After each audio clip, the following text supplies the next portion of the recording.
Welcome to this 3-minute Getting Started episode about our layouts. You can use two different layout styles. Free floating, meaning all windows are independent of each other. And docked, meaning all windows are contained. But you don't need to pick one over the other. They can be used together if you wish. Free floating windows can easily be combined with other apps. I can arrange everything on my screen exactly the way I like it. And place other apps, for example, news sites or my broker's order entry panel in between. The downside is that I cannot just move all my free floating windows to a different screen all at once. And I cannot easily open a second channel from the free floating channel bar without losing the current one. Docks, on the other hand, make moving layouts and browsing through channels a breeze, since everything is contained. By simply heading to the toolbar and selecting further instances of the docked channel bar, I can browse through channels whilst keeping my layout. You can choose one of those two styles as your default.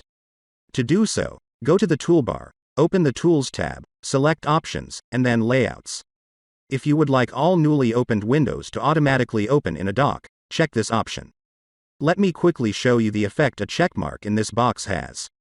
I'll go ahead and load a new chart from the New tab of the toolbar.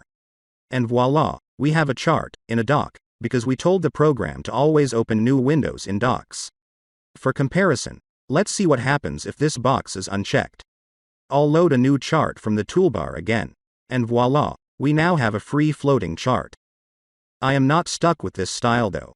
I can change my mind anytime, and easily turn a docked item into a free floating one, and vice versa. Let's take this free floating chart and turn it into a dock.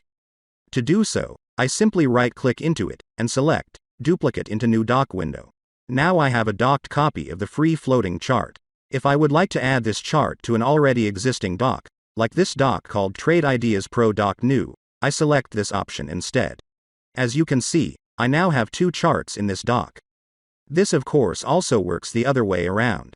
If I would like to isolate this chart from the dock, I simply right-click into it, and select Duplicate into Free Floating window. If you would like to play around with free floating and docked layouts to see how they work, the easiest way is to do the following. Go to the toolbar, open the New tab and select Docked Channel Bar. Now, open one of the channels to see docked layouts in action. Next, head back to the toolbar, but now select Channel Bar and select a channel. This is an easy way to try out the two styles before you get going with your own layout. Please check out the user guide for more in-depth info about everything I touch on in this Getting Started series. And don't hesitate to contact us in case of any questions.